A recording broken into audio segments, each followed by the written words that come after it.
मंगलम भगवान विष्णु मंगलम गरुड़ध्वज मंगलम पुंडरीकाक्ष मंगलायतनो हरि। जय श्री कृष्णा। नमस्कार प्रिय भक्तजनों, स्वागत है आप सभी का मेरे YouTube चैनल आर के भक्ति ज्ञान में। भक्तों, आज हम आपको श्रीमद् भागवत महापुराण के 15वें अध्याय की कथा और 16वें अध्याय की कथा सुनाएंगे। तो सभी भक्तजन हमारी श्रीमद् भागवत महापुराण की कथा को श्रद्धा भाव और प्रसन्न चित्त मन से सुने, क्योंकि श्रीमद् भागवत महापुराण की कथा हमारे पिछले जन्मों के कर्मों से ही हमको श्रवण करने को मिलती है। तो आइए भक्तों, हमारे बहुत ही भाग्य होते हैं जिससे हमें श्रीमद् भागवत की कथा श्रवण करने को मिलती है। तो आइए भक्तों, हम अपनी कथा को प्रारंभ करते हैं। गजाननं भूतगणाधिसेवितं कपितजम्बफलचारुभक्षणं उमासुतं शोकविनाशकारकं नमामि विघ्नेश्वरपादपङ्कजं। गुरुर्ब्रह्मा गुरुर्विष्णु गुरुर्देवो महेश्वराय गुरुर् साक्षात् परब्रह्म तस्मै श्री गुरुवे नमः। नारायणं नमस्कृत्य नरं चैव नरोत्तमं देवीं सरस्वतीं व्यासं ततो जयमुदीरयेत्।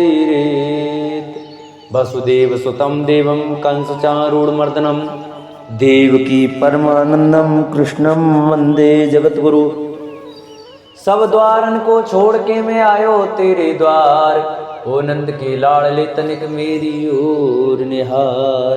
बोलो भागवत भगवान की जय, बोलो सुखदेव भगवान की जय, बोलो परीक्षित महाराज की जय, बोलो आज के आनंद की जय। आज की कथा में सुने कृष्ण व्यथित पांडवों का परीक्षित को राज देकर स्वर्ग से धारना। सूत जी कहते हैं, भगवान श्री कृष्ण के प्यारे सखा अर्जुन एक तो पहले ही श्री कृष्ण के विरह से खुश हो रहे थे और उस पर राजा युधिष्ठिर ने उनकी विषादग्रस्त मुद्रा देखकर उसके विषय में कई प्रकार की आशंकाएं करते हुए प्रश्नों की झड़ी लगा दी। शोक से अर्जुन का मुख और हृदय कमल सूख गया था, चेहरा फीका पड़ गया था। वे उन्हीं भगवान श्री कृष्ण के ध्यान में ऐसे डूब रहे थे कि बड़े भाई के प्रश्नों का कुछ भी उत्तर न दे सके। श्री कृष्ण की आंखों से ओझल हो जाने के कारण वे बड़ी हुई प्रेम जनित उत्कंठा के परवश हो रहे थे। रस हाँकने टहलने आदि के समय भगवान ने उनके साथ जो मित्रता, अभिन्न हृदयता और प्रेम से भरे हुए व्यवहार किए थे, उनकी याद पर याद आ रही थी। बड़े कष्ट से उन्होंने अपने शोक का वेग रोका, हाथ से नेत्रों के आंसू पोंछे और फिर रोंदे हुए गले से अपने बड़े भाई महाराज युधिष्ठिर से कहा। अर्जुन बोले, महाराज मेरे भाई अथवा अत्यंत घनिष्ठ मित्र का रूप धारण कर श्री कृष्ण ने मुझे ठग लिया। मेरे जिस प्रबल पराक्रम से बड़े बड़े देवता भी आश्चर्य में डूब जाते थे, उसी श्री कृष्ण ने मुझसे छीन लिया। जैसे यह शरीर प्राण से रहित होने पर मृतक कहलाता है, वैसे ही उनके क्षण भर के वियोग से यह संसार अप्रिय दिखने लगता है। उनके आश्रय से द्रौपदी स्वयंवर में राजा द्रौपद के घर आए हुए कामों तक राजाओं का तेज मैंने हरण कर लिया। धनुष पर बाण चढ़ाकर मतस्वेद किया और इस प्रकार द्रौपदी को प्राप्त किया। उनकी सानिध्य मात्र से मैंने समस्त देवताओं के साथ इंद्र को अपने बल से जीतकर अग्निदेव को उनकी तृप्ति के लिए खांडव वन का दान कर दिया। और मैं दानव की निर्माण की हुई अलौकिक कला कौशल से युक्त माया मई सभा प्राप्त की और आपके यज्ञ से सब ओर से आकर राजाओं ने अनेकों प्रकार की भेंटें समर्पित की। 10,000 हाथियों की शक्ति और बल से संपन्न आपके इन छोटे भाई भीमसेन ने उन्हीं की शक्ति से राजाओं के सिर पर पैर रखने वाला अभिमान जरासंध का वध किया। तदंतर उन्हीं भगवान ने उन बहुत से राजाओं को मुक्त किया जिन्होंने जरासंध ने मां भैरव यज्ञ में बलि चढ़ाने के लिए बंदी बना रखा था। उन सब राजाओं ने आपके यज्ञ में अनेकों प्रकार के उपहार दिए थे। महारानी द्रौपदी राजसूय यज्ञ के महान अभिषेक से पवित्र हुए अपने उन सुंदर केशों को जिन्हें दुष्टों ने भरी सभा में छूने का साहस किया था बिखेर कर तथा आंखों में आंसू भरकर जब श्री कृष्ण के चरणों में गिर पड़ी तब उन्होंने उसके सामने उसके उस घोर अपमान का बदला लेने की प्रतिज्ञा करके उन धूर्तों की स्त्रियों की ऐसी दशा कर दी कि वे विधवा हो गईं और उन्हें अपने केस अपने हाथों खोल देने पड़े। वनवास के समय हमारे बैरी दुर्योधन के षड्यंत्र से 10,000 शिष्यों को साथ बिठाकर भोजन कराने वाले महर्षि दुर्वासा ने हमें दुस्तर संकट में डाल दिया था। उस समय उन्होंने द्रौपदी के पात्र में बची हुई शाक की एक पत्ती का ही भोग लगाकर हमारी रक्षा की। उनके ऐसा करने ते ही नदी में स्नान करती हुई मुनि मंडली को ऐसा प्रतीत हुआ मानो उनकी तो बात ही क्या, सारी त्रिलोकी ही तृप्त हो गई। उनके प्रताप से मैंने युद्ध में पार्वती सहित भगवान शंकर को आश्चर्य में डाल दिया तथा उन्होंने मुझको अपना पाशुपत नामक अस्त्र दिया। साथ ही दूसरे लोकपालों ने भी प्रसन्न होकर अपने अपने अस्त्र मुझे दिए। और तो क्या, उनकी कृपा से मैं इसी शरीर से स्वर्ग में गया और देवराज इंद्र की सभा में उनके बराबर आधे आसन पर बैठने का सम्मान मैंने प्राप्त किया। उनके आग्रह से जब मैं स्वर्ग में ही कुछ दिनों तक रह गया तब इंद्र के साथ समस्त देवताओं ने मेरी इन्हीं गांडीव धारण करने वाली भुजाओं का निवात कवच आदि दैत्यों को मारने के लिए आश्रय लिया। महाराज, यह सब जिनकी महती कृपा का फल था उन्हीं पुरुषोत्तम भगवान श्री कृष्ण ने मुझे आज ठग लिया। महाराज, कौरवों की सेना भीष्म द्रोण आदि अजय मत्स्यों से पूर्ण अपार समुद्र के समान दुस्तर थी, परंतु उनका आश्रय ग्रहण करके अकेले ही रथ पर सवार हो मैं उसे पार कर गया। उन्हीं की सहायता से आपको याद होगा मैंने शत्रुओं से राजा विराट का सारा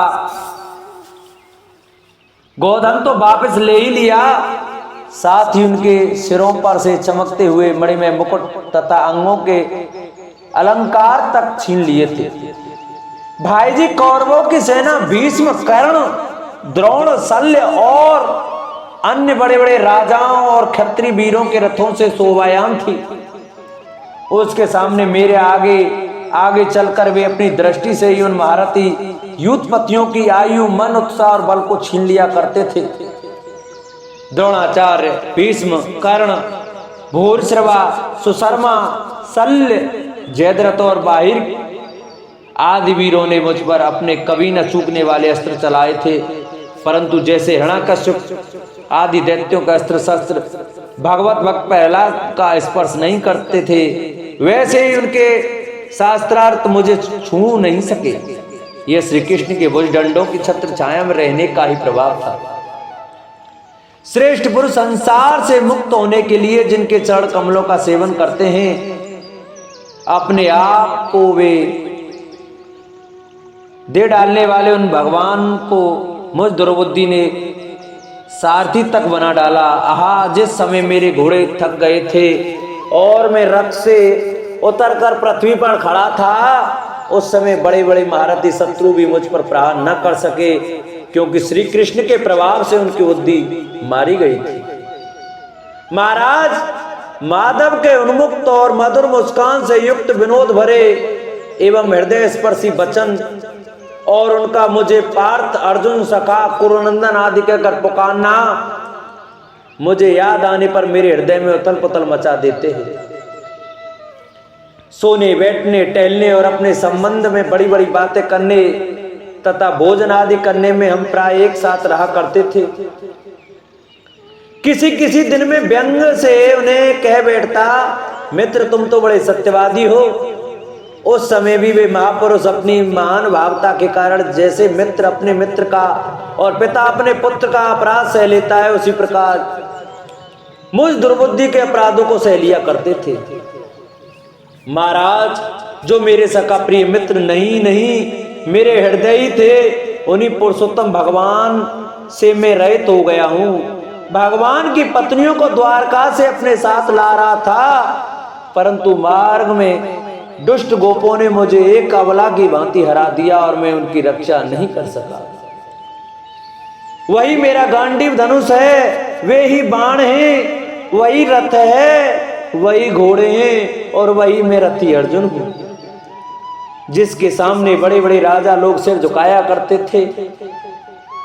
श्री कृष्ण के बिना ये सब एक ही क्षण में नहीं के समान सार शून्य हो गए।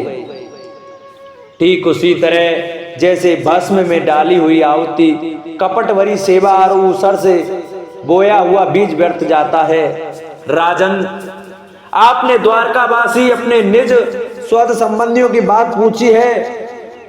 वे ब्राह्मणों के साथ बस मोहग्रस्त हो गए और बारुणी मदरा के पान से मंदोन्मत होकर अपरिचितों की भांति आपस में एक दूसरे से भिड़ गए और घूंसों से मारपीट करके सब के सब नष्ट हो गए।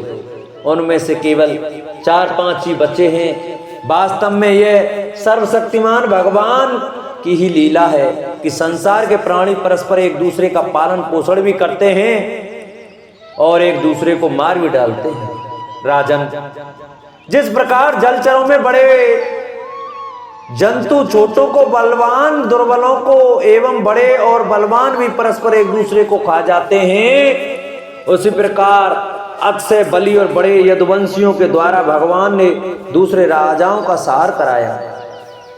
तत्पश्चात यदुवंशियों के द्वारा ही एक से दूसरे यदुवंशी का नाश करा के पूर्ण रूप से पृथ्वी का भार उतार दिया। भगवान श्री कृष्ण ने मुझे जो शिक्षाएं दी थी वे देश काल और प्रयोजन के अनुरूप तथा हृदय के ताप को शांत करने वाली थी। स्मरण आते ही वे हमारे चित्त का हरण कर लेती हैं। सूत जी कहते हैं, इस प्रकार प्रगाढ़ प्रेम से भगवान श्री कृष्ण के चरण कमलों का चिंतन करते करते अर्जुन की चित्त वृत्ति अत्यंत निर्मल और प्रशांत हो गई। उनकी प्रेममयी भक्ति भगवान श्री कृष्ण के चरण कमलों में एहरनिश चिंतन से अत्यंत बढ़ गई। भक्ति के वेग ने उनके हृदय को मत कर उसमें से सारे विकारों को बाहर निकाल दिया। उन्हें युद्ध के आरंभ में भगवान के द्वारा उपदेश किया हुआ गीता ज्ञान पुनः स्मरण हुआया, जिसकी काल के व्यवधान और कर्मों के विस्तार के कारण प्रमादवश कुछ दिनों के लिए विस्मृति हो गई थी। ब्रह्म ज्ञान की प्राप्ति से माया का आवरण भंग होकर गुणातीत अवस्था प्राप्त हो गई। द्वैत का संशय निवृत्त हो गया। सूक्ष्म शरीर भंग हुआ। वे शोक एवं जन्म मृत्यु के चक्र से सर्वथा मुक्त हो गए। भगवान के स्वधाम गमन और यदुवंश के सहार का वृतांत सुनकर निश्चलमती युधिष्ठिर ने स्वर्गारोहण का निश्चय किया।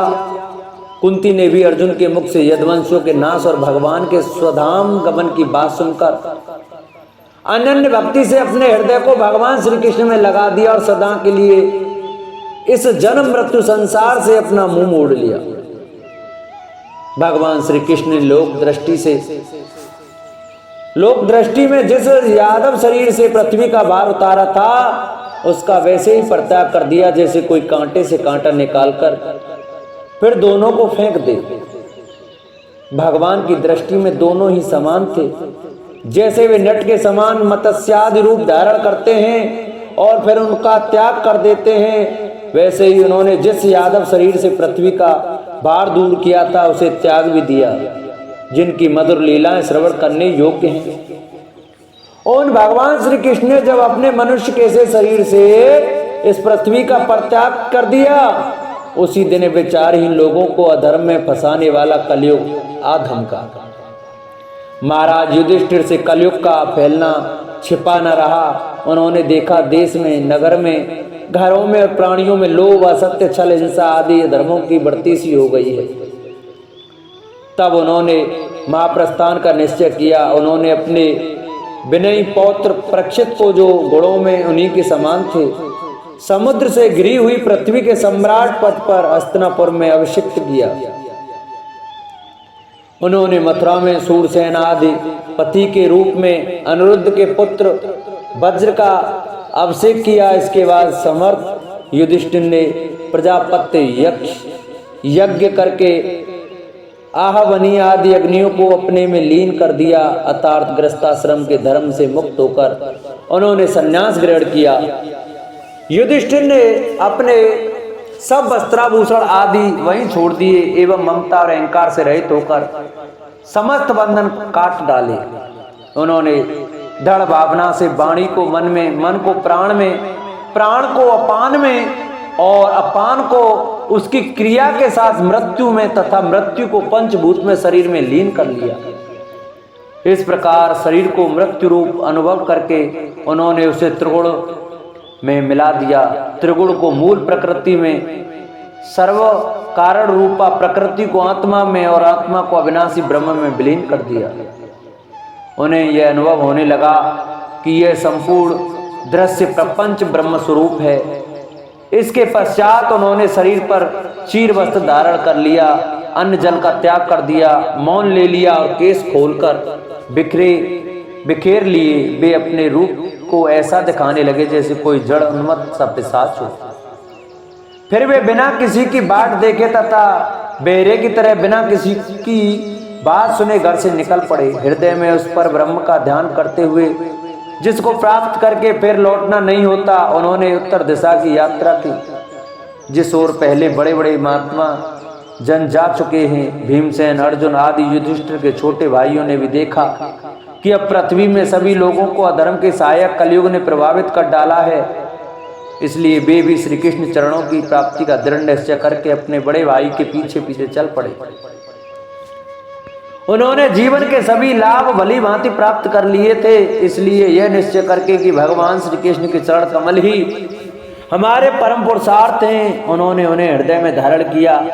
पांडवों के हृदयों में भगवान श्री कृष्ण के चरण कमलों के ध्यान से भक्ति भाव उमड़ आया। उनकी बुद्धि सर्वथा शुद्ध होकर भगवान श्री कृष्ण के उस सर्वोत्कृष्ट स्वरूप में अनन्य भाव से स्थिर हो गई, जिसमें निष्पाप पुरुष की स्थिर हो जाते हैं। फलतः उन्होंने अपने विशुद्ध अंतःकरण से स्वयं ही वह गति प्राप्त की जो विषयासक्त दुष्ट मनुष्यों को भी कभी प्राप्त नहीं हो सकती। संयमी एवं श्री कृष्ण के प्रेमावेश में मुग्ध भगवान में विदुर जी ने भी अपने शरीर को प्रवास क्षेत्र में त्याग दिया। उस समय उन्हें लेने के लिए आए हुए पितरों के साथ वे अपने लोग यमलोक को चले गए। द्रौपदी ने देखा कि अब पांडव लोग निरपेक्ष हो गए हैं, तब वे अनन्य प्रेम से भगवान श्री कृष्ण का ही चिंतन करके उन्हें प्राप्त हो गए। भगवान के प्यारे भक्त पांडवों के महाप्रणयार की इस परम पवित्र और मंगलमय कथा को जो पुरुष श्रद्धा से सुनता है, वह निश्चय ही भगवान की भक्ति और मोक्ष को प्राप्त करता है। 16वें अध्याय परीक्षित की दिग्विजय तथा धर्म और पृथ्वी का संवाद। सूत जी कहते हैं, सोनक जी, पांडवों के महाप्रयाण के पश्चात भगवान के परम भक्त राजा परीक्षित श्रेष्ठ ब्राह्मणों की शिक्षा के अनुसार पृथ्वी का शासन करने लगे। उनके जन्म के समय ज्योतिषियों ने उनके संबंध में जो कुछ कहा था, वास्तव में वे सभी महान गुण उनमें विद्यमान थे। उन्होंने उत्तर की पुत्री इरावती से विवाह किया। उससे उन्होंने जन्मेजय आदि 4 पुत्र उत्पन्न किए तथा कृपाचार्य को आचार बनाकर उन्होंने गंगा के तट पर 3 अश्वमेध यज्ञ किए, जिनमें ब्राह्मणों को पुष्कल दक्षिणा दी गई। उन यक्षों में उन यज्ञों में देवताओं ने प्रत्यक्ष रूप में प्रकट होकर अपना भाग ग्रहण किया था। एक बार दिग्विजय करते समय उन्होंने देखा कि शूद्र के रूप में कलयुग राजा का भेष धारण करके एक गाय और बैल के जोड़े को ठोकरों से मार रहा है। तब उन्होंने उसे बलपूर्वक पकड़कर दंड दिया। शौनक जी ने पूछा, महाभाग्यवान सूत जी, दिग्विजय के समय महाराज परीक्षित ने कलयुग को दंड देकर ही क्यों छोड़ दिया, मारा क्यों नहीं? क्योंकि राजा का भेष धारण करने पर भी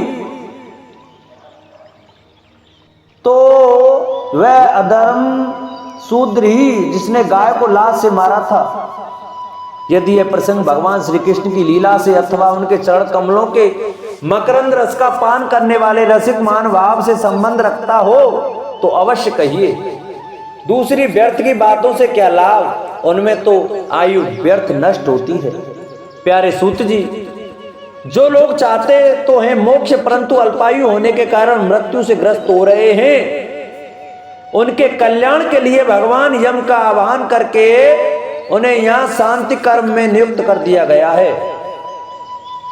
जब तक यमराज यहां इस कर्म में नियुक्त हैं तब तक किसी की मृत्यु नहीं होगी। मृत्यु से ग्रस्त मनुष्य लोक के जीव भी भगवान की सुधातुल्य लीला कथा का पान कर सकें। इसलिए महर्षियों ने भगवान यम को यहां बुलाया है। एक तो थोड़ी आयु और दूसरे कम समझ, ऐसी अवस्था में संसार के मंद भाग्य विषयी पुरुषों की आयु व्यर्थ ही बीती जा रही है। नींद में रात और व्यर्थ में कामों में दिन। सूत जी ने कहा, जिस समय राजा परीक्षित कुरुजांगल देश में सम्राट रूप में निवास कर रहे थे, उस समय उन्होंने सुना कि मेरी सेना द्वारा सुरक्षित साम्राज्य में कलयुग का प्रवेश हो गया है। इस समाचार से उन्हें दुख तो अवश्य हुआ, परंतु यह सोचकर कि युद्ध करने का अवसर हाथ लगा, वे उतने दुखी नहीं हुए। इसके बाद युद्ध वीर परीक्षित ने धनुष हाथ में ले लिया। वे श्याम वर्ण घोड़ों से जुते हुए सिंह की ध्वजा वाले सुसज्जित रथ पर सवार होकर दिग्विजय करने के लिए नगर से बाहर निकले। उस समय रथ, हाथी, घोड़े और पैदल सेना उनके साथ साथ चल रही थी। उन्होंने भद्राश्व, केतुमाल, भारत, उत्तर कुरु और किमपुरुष आदि सभी वर्षों को जीतकर वहां के राजाओं से भेंट ली।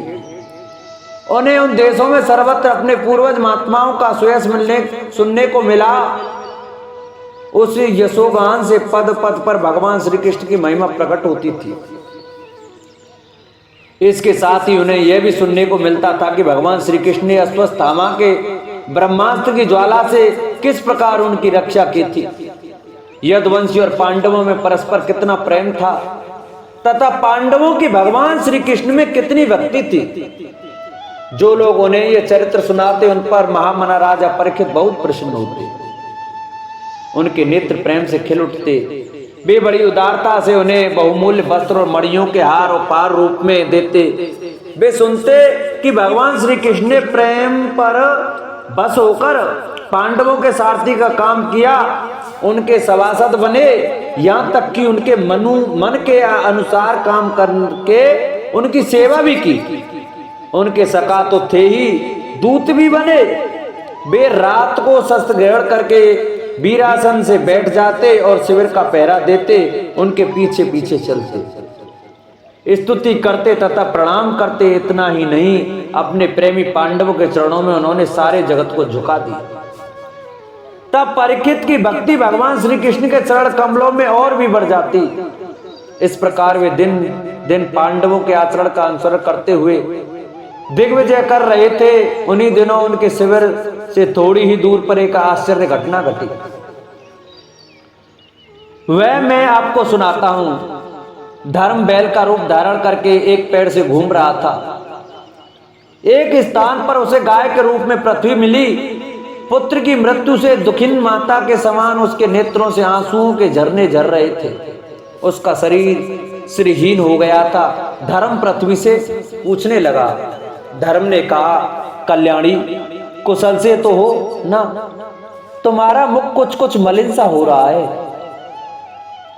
तुम श्रीहीन हो रही हो। मालूम होता है तुम्हारे हृदय में कुछ न कुछ दुख अवश्य है। क्या तुम्हारा कोई संबंधी दूर देश में चला गया है जिसके लिए तुम इतनी चिंता कर रही हो? कहीं तुम मेरी तो चिंता नहीं कर रही हो कि अब इसके 3 पैर टूट गए, एक ही पैर पर रह गया है?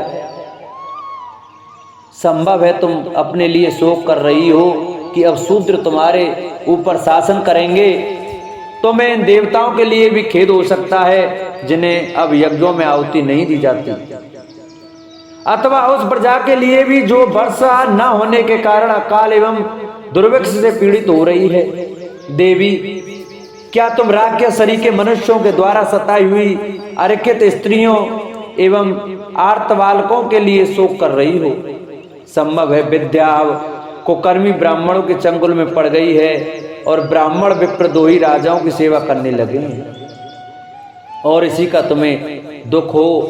आज के नाम मात्र के राजा तो 16 आने कलयुगी हो गए हैं। उन्होंने बड़े बड़े देशों को भी उजाड़ डाला है।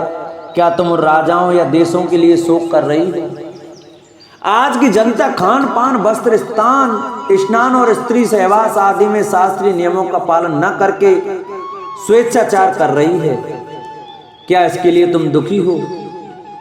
मां पृथ्वी, अब समझ में आया हो ना हो तुम्हें भगवान श्री कृष्ण की याद आ रही होगी, क्योंकि उन्होंने तुम्हारा भार उतारने के लिए ही अवतार लिया था और ऐसी लीलाएं की थी जो मोक्ष का भी अवलंबन है।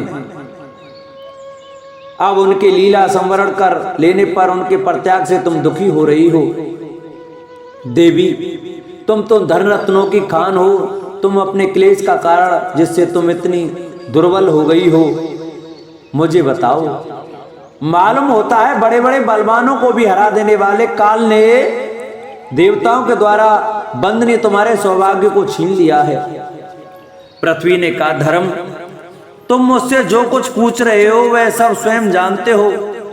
जिन भगवान के सहारे तुम सारे संसार को सुख पहुंचाने वाले अपने चारों चरणों से युक्त थे, जिनमें सत्य, पवित्रता, दया, क्षमा, त्याग, संतोष, सरलता, सम, दम, तप, समता, तितिक्षा, उपरति, शास्त्र विचार, ज्ञान, वैराग्य, ऐश्वर्य, वीरता, तेज, बल, स्मृति, स्वतंत्रता, कौशल, कांति, धैर्य, कोमलता, निर्भीकता, विनयशील, साहस, उत्साह, बल, सौभाग्य, गंभीरता, स्थिरता, आस्तिकता, कीर्ति, गौरव, निरहंकारता, ये 39 अप्राकृतिक गुण तथा महत्वाकांक्षी पुरुषों के द्वारा वांछनीय शरणागत वत्सलता आदि और भी बहुत से महान गुण उनकी सेवा करने के लिए नित्य निरंतर निवास करते हैं। एक क्षण के लिए भी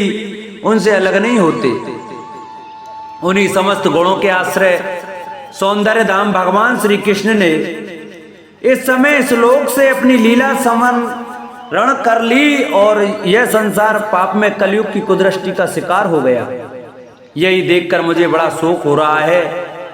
अपने लिए देवताओं में श्रेष्ठ तुम्हारे लिए देवता, पितर, ऋषि, साधु और समस्त वर्णों तथा आश्रमों के मनुष्यों के लिए मैं शोकग्रस्त हो रही हूँ, जिनका कृपा कटाक्ष प्राप्त करने के लिए ब्रह्मा आदि देवता भगवान के शरणागत होकर बहुत दिनों तक तपस्या करते रहे। वही लक्ष्मी जी अपने निवास स्थान कमल वन का परित्याग करके बड़े प्रेम से जिनके चरण कमलों की सुभग छत्र छाया का सेवन करती हैं, उन्हीं भगवान के कमल, वज्र, अंकुश, ध्वजा आदि चिन्हों से युक्त श्री चरणों से विभूषित होने के कारण मुझे महान वैभव प्राप्त हुआ था और मेरी तीनों लोकों से बढ़कर शोभा हुई थी, परंतु मेरे सौभाग्य का अब अंत हो गया। भगवान ने मुझ अभागिनी को छोड़ दिया। मालूम होता है मुझे अपने सौभाग्य पर गर्व हो गया था, इसलिए उन्होंने मुझे ये दंड दिया है। तुम अपने 3 चरणों के कम हो जाने से मन ही मन कुड़ रहे थे, अतः अपने पुरुषार्थ से तुम्हें अपने ही अंदर पुनः सब अंगों से पूर्ण एवं स्वस्थ कर देने के लिए वे अत्यंत रमणीय श्याम सुंदर विग्रह से यदुवंश में प्रकट हुए और मेरे बड़े भारी भार को जो असुरवंशी राजाओं की सैकड़ों अक्षोहिणियों के रूप में था, नष्ट कर डाला, क्योंकि वे परम स्वतंत्र थे, जिन्होंने अपनी प्रेम भरी चितवन मनोहर मुस्कान और मीठी मीठी बातों से सत्यभामा आदि मधुमयी माननियों के मान के साथ धीरज को भी छीन लिया था, और जिनके चरण कमलों के स्पर्श से मैं निरंतर आनंद से पुलकित रहती थी, उन पुरुषोत्तम भगवान श्री कृष्ण का विरह भला कौन सह सकती है। धर्म और पृथ्वी इस प्रकार आपस में बातचीत कर ही रहे थे कि उसी समय राजर्षि परीक्षित पूर्ववाहिनी सरस्वती के तट पर आ पहुंचे। बोलो भागवत भगवान की जय। आज की कथा को हम यही विश्राम देते हैं। कल की कथा में हम आपको महाराज परीक्षित द्वारा कलयुग के दमन की कथा का वर्णन सुनाएंगे। तो सभी भक्तजन हमारी कथा को प्रतिदिन श्रद्धा भाव से सुने। जिन भक्तों को हमारी ये वीडियो अच्छी लगी हो वो हमारी वीडियो को ज़्यादा से ज़्यादा शेयर करें, चैनल को सब्सक्राइब करें और कमेंट में ओम नमो भगवते वासुदेवाय, राधे राधे, जय श्री कृष्ण अवश्य लिखें। बोलो भागवत भगवान की जय।